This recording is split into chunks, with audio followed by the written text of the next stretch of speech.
Good afternoon. My name is Marguerite Braque de la Perrière. I am a lawyer with over 15 years of experience in digital health. It is so exciting to be here with so many people involved in the digital health. So let's move on to our discussion. Development of health technologies is key to achieving a high level of health protection for European citizens' benefits. The Medical Device Regulation, MDR, sets common high standards of quality and safety for medical devices. Still, there are divergences between national laws, regulations, and administrative provisions on the processes and methodologies of health technology assessment by local competent authorities in each member state. Health technology developers face multiple and possibly divergent requests for data from national competent authorities. This can lead to both duplication and variation in outcomes resulting from specific national situations. Worse, it may even discourage manufacturers from entering the European market. These are the main obstacles addressed by the Health Technology Assessment, a regulation that will apply from 12 January 2025. A task force for harmonized evaluation of digital medical devices was launched in April 2022 with the vision to support integration of technologies with clinical evidence. The mission of the task force is to provide a European level blueprint for digital medical devices assessment procedures and methodologies. This is to enable a harmonized approach for European assessment of health technologies and therefore provide access for patients.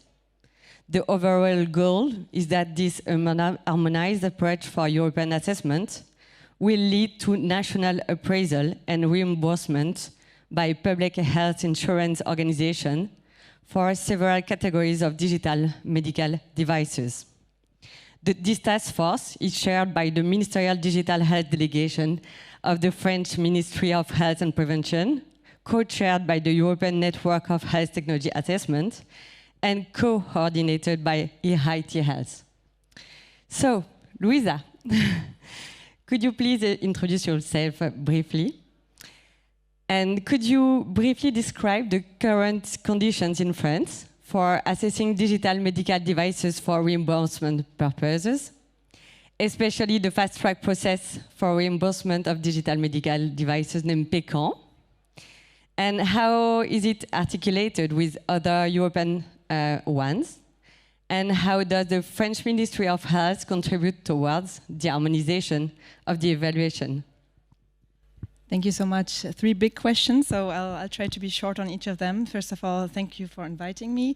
I'm part of the Digital Health Delegation of the French Ministry of Health and Prevention, and we, among other activities, we are in charge with the National Health Insurance Fund of Mon Espace Santé.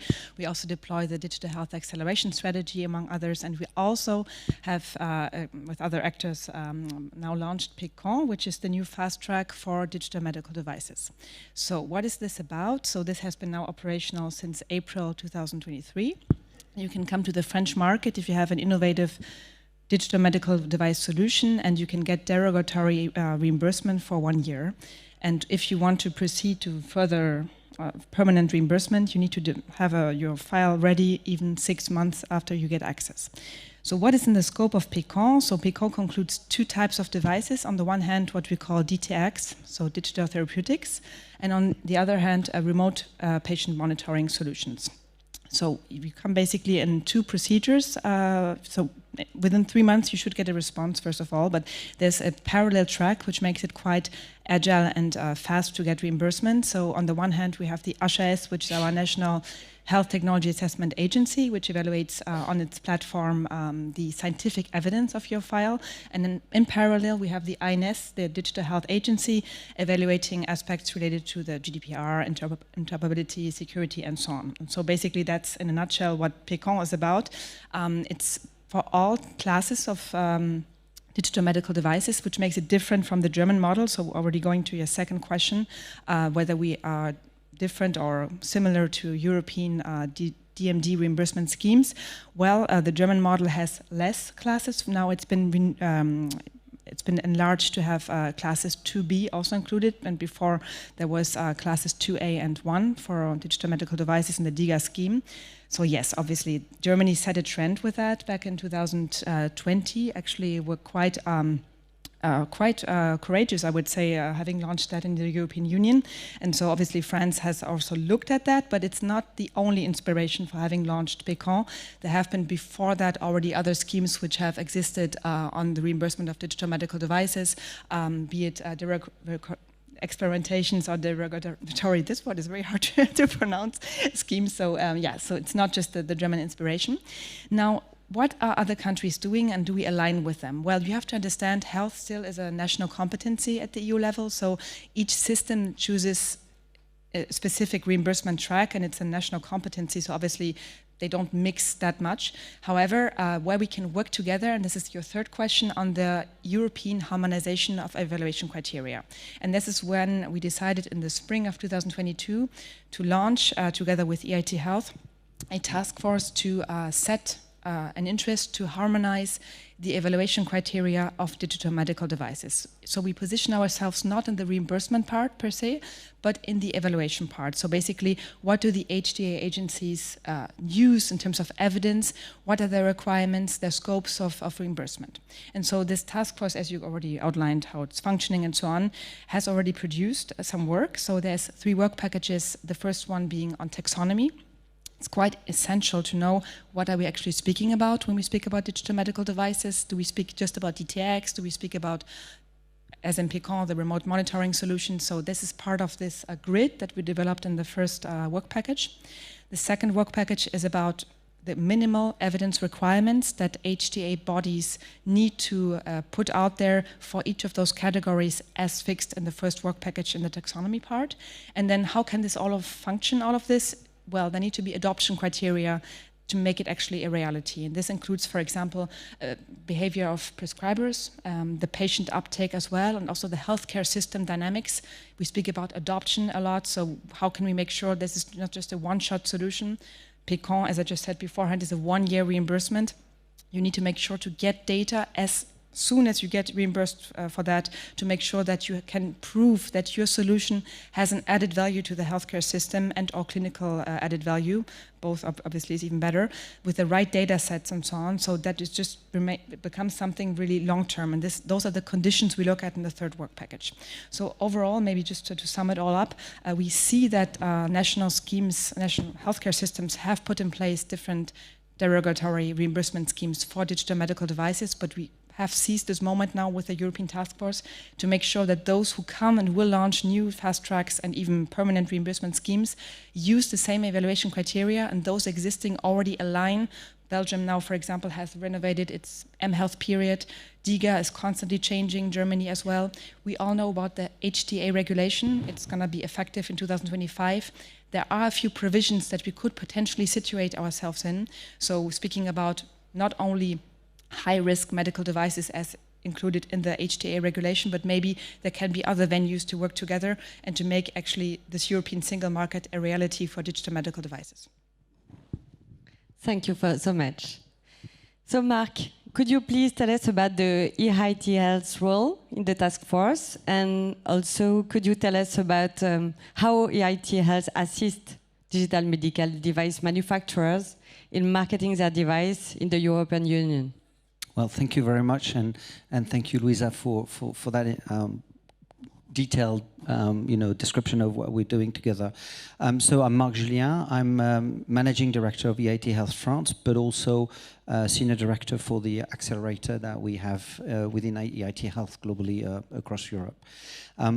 EIT Health is actually a partnership with partners, with industrial players, with academics, with research centers, with hospitals, and also partnering with some HTA and with some agencies across Europe. And what our role is, first to coordinate the work with Louisa, but also to bring all those partners, and get their input in feeding the thought process and understanding what is required to actually simplify the access to market to Europe, because as we all know, and you rightly said, Luisa, Europe is an old country, old market, and with everybody has developed its medical system according to its own ways of living, and today we need to make it more competitive, because when you look at the US, for example, or you look at China or India, it's a big market. We are a big market, but difficult to access. So these kind of initiatives are brilliant initiatives, because it really helps the company to value their innovation. And of course, and I used to be as a CEO of such company. The one thing that they want to do is to do business. I mean, of course, they've got support to to finance and to develop, but really at the end, what those company needs is to make business. And so, helping them to get quick access to reimbursement or access to the patient is key. And so, that's why we embarked in that, and this is our role as EIT Health to also, do those things. So that's our role. And so what we do, EIT Health, well, we have two answers to that. The first one is a generic one.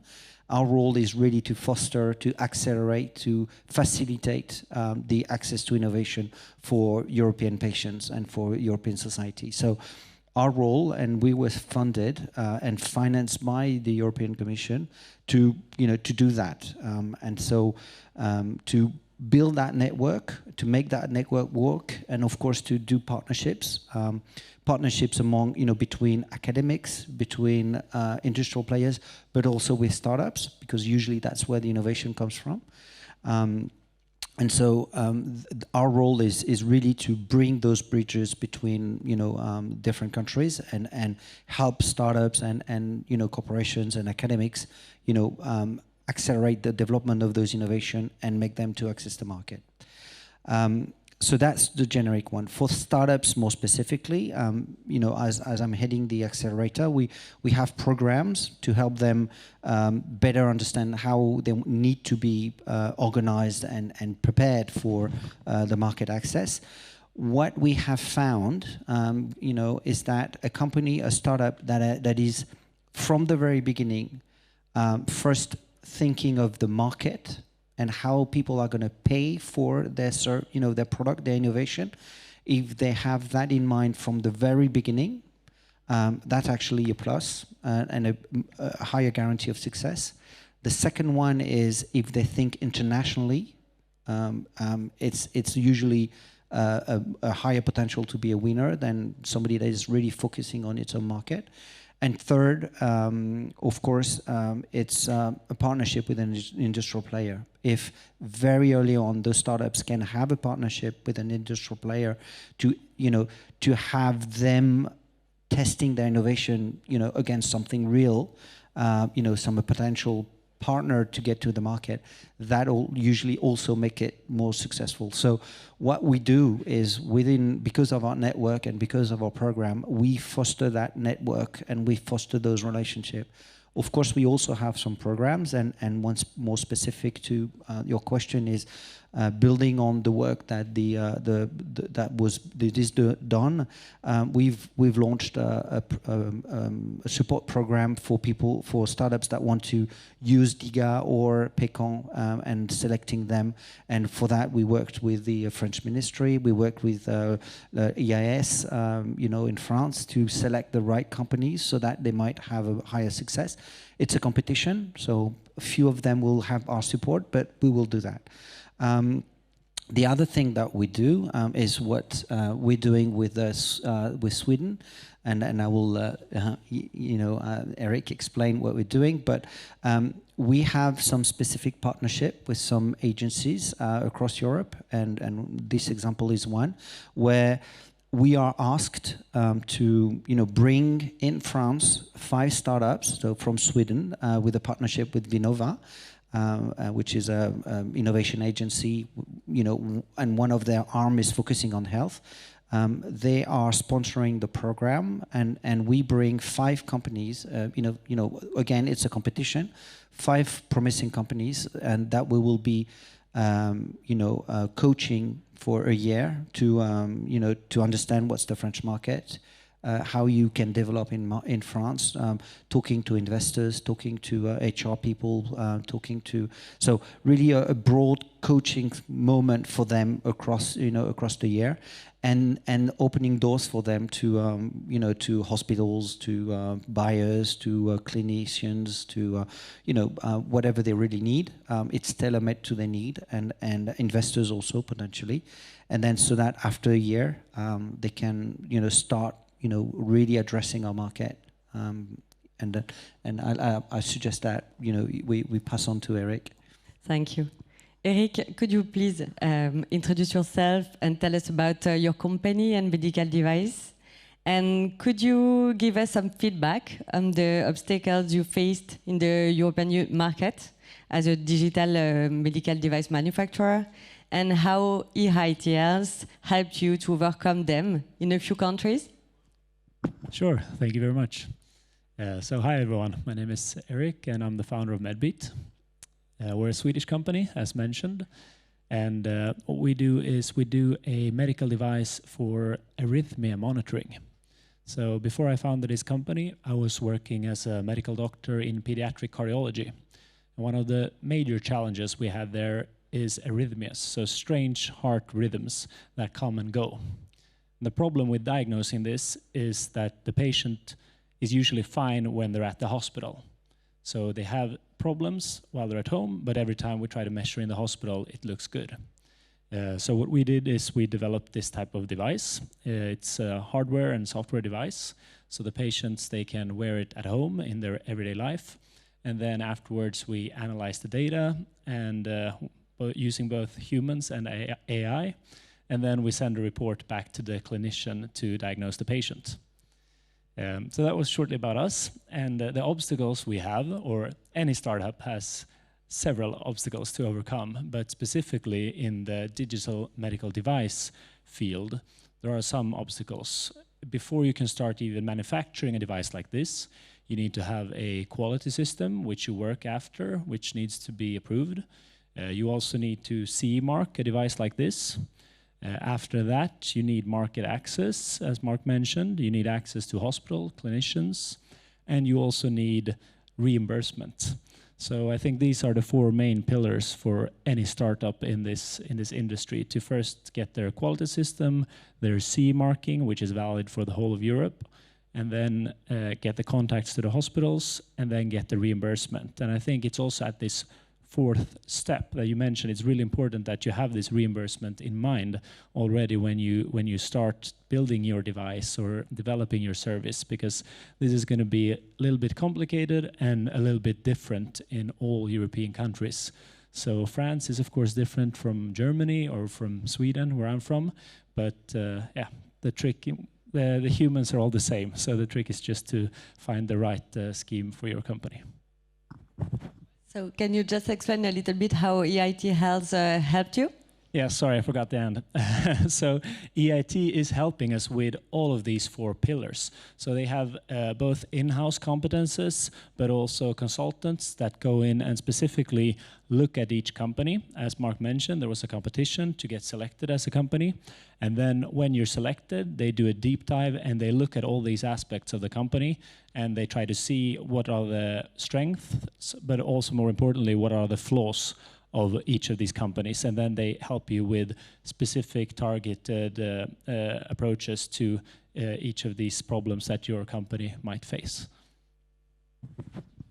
Thank you so much. Thank you. So between now and 2025 deadline, the EU Health Technology Assessment will undoubtedly evolve as stakeholders' concerns are addressed during the implementation process. Once the requirements and processes are established, the long-term benefits will shape the future of therapeutic development and innovation. Less time will be spent on duplication efforts, and the accessibility of treatments will increase across the European Union, leading to more equitable access for our patients' communities. Thank you very much.